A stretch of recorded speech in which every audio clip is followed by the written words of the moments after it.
ভারতে ব্রিটিশ শাসন কাঠামোর বিবর্তনের ইতিহাস মূলত ক্ষমতার কেন্দ্রীকরণের এক ধারাবাহিক উপাখ্যান।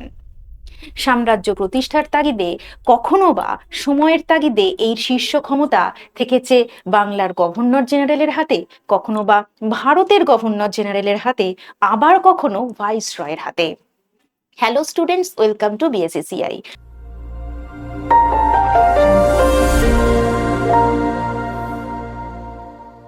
আমরা বিভিন্ন ধরনের পরীক্ষাতে এই বাংলার গভর্নর, ভারতের গভর্নর জেনারেল এবং ভাইসরয় থেকে নানা রকমের প্রশ্নের সম্মুখীন হই। আজকে আমি সেই কনসেপ্ট দেওয়ার চেষ্টা করব যাতে করে এই ধরনের কোনো প্রশ্নতেই তুমি বিভ্রান্ত না হও। তাহলে প্রথমেই যেটা দিয়ে শুরু করব সেটা হচ্ছে ঠিক এই পদগুলির সূত্রপাত হলো কখন থেকে। আমরা জানি ইস্ট ইন্ডিয়া কোম্পানি ছিল একটি বাণিজ্যিক সংস্থা যা ভারতবর্ষে একটা টাইমে বাণিজ্য করতে এসেছিল, কিন্তু দেখা যায় আমাদের এই বাংলার মাটিতে বাংলার নবাবের সাথে তার বিভিন্ন কারণে সংঘাত সৃষ্টি হয় এবং সেই দরুন পলাশির যুদ্ধ সংঘটিত হয় এবং এই পলাশির যুদ্ধই ছিল ভারতের মাটিতে ইস্ট ইন্ডিয়া কোম্পানির একটি রাজনৈতিক প্রতিষ্ঠা লাভের বলা যায় প্রথম পদক্ষেপ। এবং সেই পলাশির যুদ্ধ থেকে নিয়ে 1857 মহাবিদ্রোহ পর্যন্ত চলতে থাকে সেই ক্ষমতাকে আরো দৃঢ়করণ এবং সেই ক্ষমতাকে আরো বেশি প্রশাসনিক এবং নিয়ম নীতিকরণের তাগিদ, যে কারণে আমরা বিভিন্ন সময়ে বিভিন্ন শীর্ষস্থানীয় ব্যক্তিত্বকে পেয়েছি, কখনো বা বাংলার গভর্নর হিসাবে, কখনো বা ভারতের গভর্নর জেনারেল হিসাবে, আবার কখনো ভাইসরয় হিসাবে। এবার আমরা যদি সেই পলাশির যুদ্ধ থেকে শুরু করি তাহলে দেখা যাচ্ছে যে পলাশির যুদ্ধ অর্থাৎ 1757 সালে আমরা পলাশির যুদ্ধের পর বাংলার গভর্নর এই পদটিকে প্রথম পেয়েছিলাম।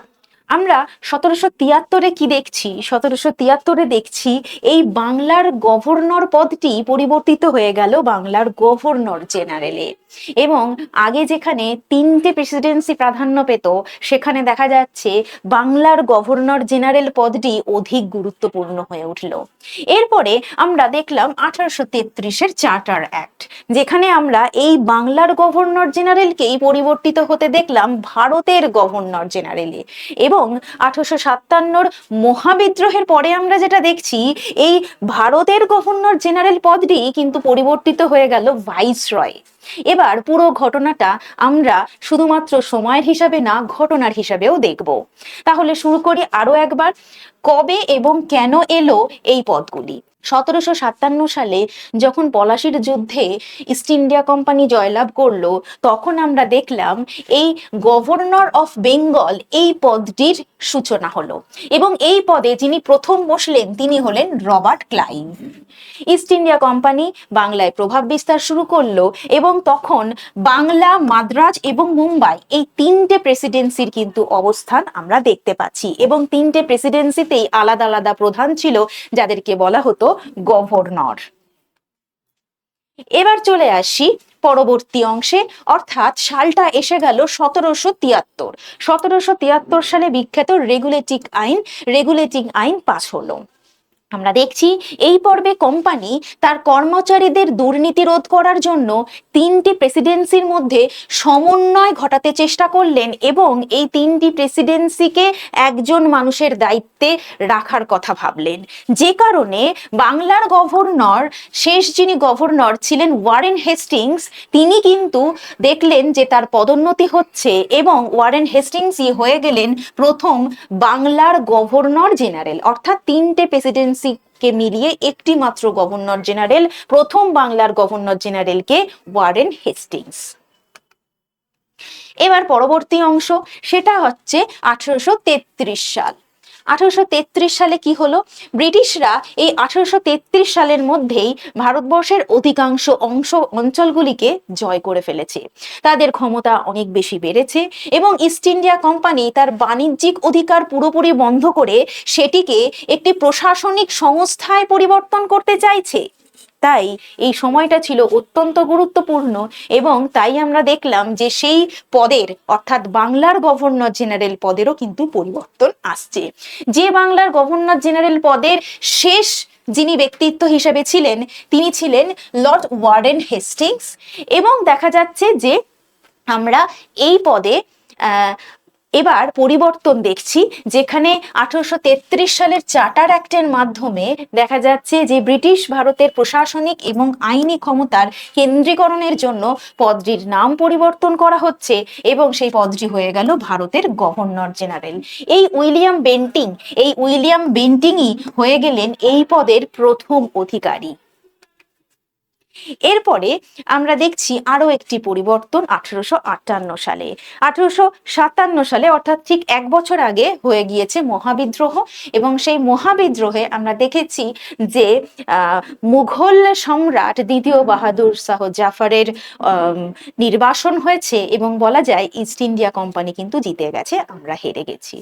এবারে এই মহাবিদ্রোহের পর কোম্পানির হাতে আর শাসনভার রাখা নিরাপদ নয় বলে মনে করছে ব্রিটিশ সরকার, যে কারণে 1858 সালের গভর্নমেন্ট অফ ইন্ডিয়া অ্যাক্ট আসছে, যার দরুন আমরা দেখছি ইস্ট ইন্ডিয়া কোম্পানির শাসন বাতিল করে ভারতের শাসনভার পুরোপুরি চলে যাচ্ছে ব্রিটিশ রাজা বা রানীর হাতে। এবং এই ব্রিটিশ রাজা বা রানীর প্রতিনিধি হয়ে যিনি ভারতবর্ষে শাসন করছেন তিনি হচ্ছেন ভাইসরয়। ভারতের গভর্নর জেনারেল পদে যিনি সেই টাইমে বসেছিলেন তিনি হচ্ছেন লর্ড ক্যানিং। এই লর্ড ক্যানিংই হয়ে গেলেন ভারতের প্রথম ভাইসরয়। অর্থাৎ আমরা দেখলাম বেশ কয়েকটা আইন এবং অ্যাক্টের মাধ্যমে কিন্তু এই পদের নামের বদল এবং ক্ষমতার বদল ঘটেছিল। আমরা পুরো বিষয়টিকে মনে রাখার মতো করে আরেকবার রিভিশন করব। বাংলার গভর্নর পদ, যেটা আমরা পেলাম পলাশির যুদ্ধের সময় অর্থাৎ 1757-তে।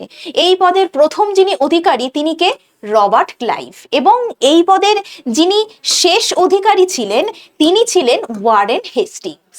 এবার এই বাংলার গভর্নর পদটি পরিবর্তিত হলো গভর্নর জেনারেলে, এবং এই ওয়ারেন হেস্টিংস যিনি কিনা শেষ বাংলার গভর্নর তিনি কিন্তু হয়ে গেলেন বাংলার গভর্নর জেনারেল, প্রথম গভর্নর জেনারেল।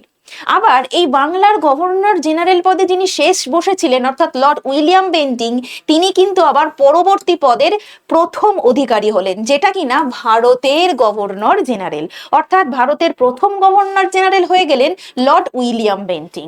আবার দেখুন এই ভারতের গভর্নর জেনারেল পদে যিনি শেষ বসেছিলেন, শেষ পদাধিকারী মানে শেষ যিনি ব্যক্তি ছিলেন লর্ড ক্যানিং, তিনি আবার হয়ে গেলেন পরবর্তী পদের প্রথম ব্যক্তি অর্থাৎ ভাইসরয়। প্রথম ভাইসরয়, ভারতের প্রথম ভাইসরয় হয়ে গেলেন লর্ড ক্যানিং, এবং ভারতের শেষ ভাইসরয় ছিলেন লর্ড মাউন্টব্যাটেন। এইভাবে কিন্তু ভারতের ইস্ট ইন্ডিয়া কোম্পানির শাসন আরো বেশি দৃঢ় হলো, এবং ইংল্যান্ডের রাজা রানীর নেতৃত্বে কিন্তু শাসন ক্ষমতা এবং তার অগ্রগতি শুরু হলো। বিভিন্ন ধরনের কম্পিটিটিভ এক্সাম সাথে এসএলএসটির এক্সামে কিন্তু এই সংক্রান্ত বিভিন্ন প্রশ্ন থাকে। তোমাদের যদি আরো কিছু দ্বন্দ্ব থেকে যায় তোমরা অবশ্যই আমাকে ফোন করতে পারো। আমার নাম্বার হচ্ছে 8910865788। বর্তমানে আমাদের পশ্চিমবঙ্গ সরকারের বিভিন্ন পরীক্ষার আবেদনপত্র ভরার সময় আমাদের চলে আসছে, যার মধ্যে রয়েছে গ্রাম পঞ্চায়েত এবং রয়েছে আইসিডিএস এর এক্সামগুলো। আইসিডিএস এর বিভিন্ন পদে ভর্তি চলছে, এবং এই পদে ভর্তির জন্য যদি তুমি ডিসকাউন্ট পেতে চাও তাহলে অবশ্যই ইউজ করো YT118 এই নাম্বারটি। এটি একটি কুপন কার্ড নাম্বার, এই নাম্বার অ্যাপ্লাই করলে তবেই কিন্তু এই ডিসকাউন্ট মূল্যে তুমি ভর্তি হতে পারছো। এছাড়াও রয়েছে এসএলএসটি ব্যাচ, আমাদের টিচিং এর জন্য রয়েছে এসএলএসটি ব্যাচ, এই ব্যাচেও ভর্তি চলছে। এই ব্যাচেও কিন্তু ভর্তির মূল্যে ডিসকাউন্ট পেতে তুমি অবশ্যই ইউজ করবে YT118 118 এই নাম্বারটি, এবং ভর্তি হওয়ার আগে অবশ্যই আমাকে ফোন করে নেবে। টিচিং ফাউন্ডেশন ব্যাচ শুধুমাত্র ইতিহাসের না, তার সাথে সাথে চলেছে বাংলা, জিওগ্রাফি, ফিলোসফি, ইংলিশের মতো বিভিন্ন সাবজেক্টের। বিএসসিসিআই ডিজিটাল লার্নিং অ্যাপ তোমার ফোনে আজই ডাউনলোড করে নাও, কারণ এই অ্যাপটি তোমার চাকরির ক্ষেত্রে বিভিন্ন জব অ্যালার্ট এবং সেই সংক্রান্ত নানা নোটিফিকেশন তোমাকে দেবে কারেন্ট অ্যাফেয়ার্স, এবং দেবে অন্যান্য বিভিন্ন রকম তথ্য যেটা তোমার ভীষণভাবে কাজে লাগবে। যদি এই ধরনের ভিডিও ভালো লেগে থাকে তাহলে অবশ্যই ভিডিওটিকে লাইক শেয়ার করবেন, এবং কি কি বিষয় নিয়ে আপনারা এই ধরনের ভিডিও চাইছেন সেটা অবশ্যই লিখে জানাবেন আমার হোয়াটসঅ্যাপ নাম্বারে, যেটা হলো 89 1086578। ধন্যবাদ।